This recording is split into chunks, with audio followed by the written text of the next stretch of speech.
Friends అందరు బాగున్నారు కదా. మన సబ్స్క్రైబర్స్ అందరికీ రంజాన్ శుభాకాంక్షలు అండి. ముందుగా మీరందరూ క్షేమంగా రంజాన్ జరుపుకోవాలని కోరుకుంటున్నాను. అదేవిధంగా 40 రోజుల ఉపవాసాలు ఉండి ఈరోజు దీక్ష అనేది తీసేస్తారు కాబట్టి ప్రశాంతంగా అన్ని రకాల ఐటమ్స్ చేసుకొని ముందు ముఖ్యంగా చికెన్ బిర్యానీ అంటే ప్రాణంతో సమానంగా వాళ్ళైతే ప్రిపేర్ చేస్తారు. చాలా చాలా బాగా ప్రిపేర్ చేస్తారు. ఫేమస్ బిర్యానీ అంటే ముస్లిమ్స్ చేసి బిర్యానీ చాలా బాగా చేస్తారు. మరి మనం కూడా ట్రై చేద్దామా? రండి. మరి ఒక బౌల్ తీసుకొని బౌల్లోకి ఒక 7-8 స్పూన్లు ఆయిల్ వేసుకొని, పలావ్ దినుసులన్నీ ఒక బాక్స్లోనే వచ్చిందండి, అది 80 రూపీస్ అయింది. దాంట్లో చిన్న చిన్న బాక్సుల్లో జాపత్రి, జాజికాయ, బిర్యానీ ఆకులు, లవంగాలు, దాల్చిన చెక్క, మనకి బిర్యానీకి ఏ దినుసులు అవసరమో ఒక్కటి కూడా మిస్ అవ్వకుండా ఆ బాక్స్లో సెట్ చేసి పెట్టారు. ఆ బాక్స్ ఒక్కటి కొనుక్కుంటే చాలు, మనం వెతుక్కునే పని లేకుండా. ఇట్లాంటి పండగ సీజన్లప్పుడు చాలా బాగా ఉపయోగపడుతుంది. ప్రెషర్స్ కూడా చాలా ఈజీగా ఏమేయాలి ఏమేయకూడదు, ఎక్కడ దొరుకుతాయి ఎక్కడ దొరుకుతాయి అని ఎత్తుక్కునే పని లేకుండా ఆ బాక్స్ కొనుక్కుంటే చాలు. అన్ని దినుసులన్నీ వేసి బిర్యానీ ఆకులు కూడా వేసి అవి వేగిన తర్వాత పొడవుగా కట్ చేసుకున్న ఉల్లిపాయలు దాంట్లో వేసుకోవాలి. ఆయిల్లో వేసుకొని అవి కూడా చిన్నగా మగ్గుతుండగా సిమ్లో పెట్టాం కదా, మగ్గుతుండగా కరివేపాకు, పచ్చని కరివేపాకు, లేత కరివేపాకు చిటపట్లాడుతుంది. నిలువుగా కోసిన పచ్చిమిరకాయలు 4-5 వేసుకొని స్పైసీ కోసం చూసారా ఎట్లా వేగుతుంది. మనము ఒక 4-5 గట్టి పెద్ద స్పూన్లు అల్లం వెల్లుల్లి, 2 కేజీల బిర్యానీ రైస్ కాబట్టి కొంచెం ఎక్కువ అల్లం వెల్లుల్లి పేస్ట్ వేసుకొని బాగా మగ్గనిచ్చాలి. మగ్గనిచ్చిన తర్వాత మనం టమాటాలు కూడా పొడవుగా కట్ చేసుకున్నవి ఒక గుప్పెడు అట్లా చల్లుకుంటే మనకి కలర్ఫుల్గా ఉంటుంది. చాలా టేస్ట్ అనేది కూడా బాగుంటుంది. తర్వాత పుదీనా, కొత్తిమీర దాంట్లో కట్ చేసుకొని వేసుకోవాలి. తర్వాత మనం నానబెట్టిన బిర్యానీ రైసు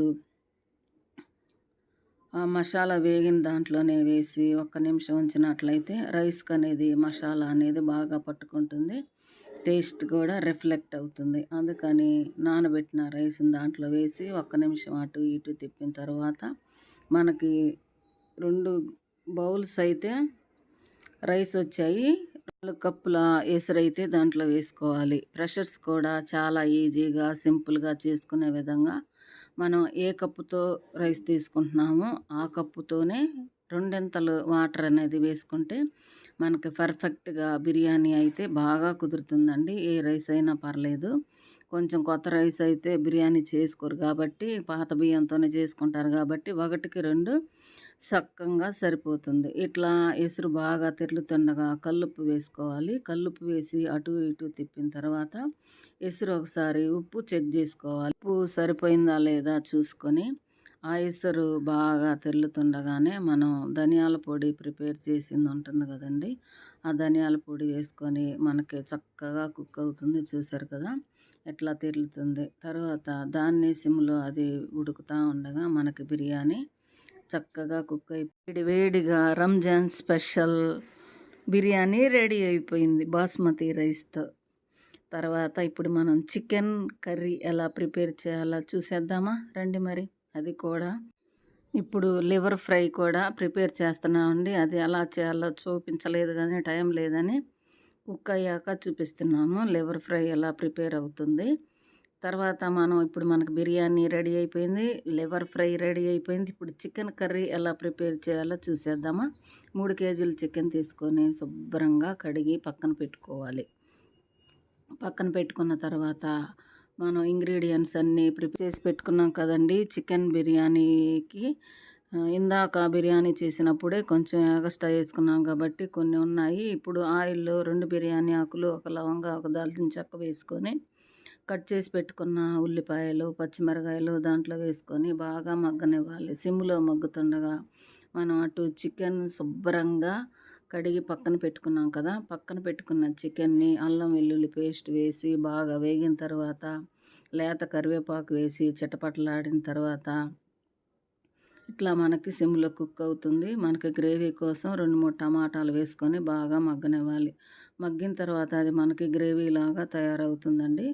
కొంచెం ఆయిల్ ఎక్కువే పడుతుంది. అదంతా మగ్గి గ్రేవీ లాగా తయారైనాక మనము కడిగి పెట్టుకున్న చికెన్ దాంట్లో వేసుకోవాలి. చికెన్ వేసి సిమ్‌లో ఒక 2, 3 నిమిషాలు ఉంచినట్లయితే ఆ చికెన్‌లో వాటర్ అంతా బయటకొచ్చేస్తుంది. మనం వాటర్ పోసే పని లేకుండా మనకి చికెన్ గ్రేవీ లాగా బాగా కుక్ అవుతుందండి.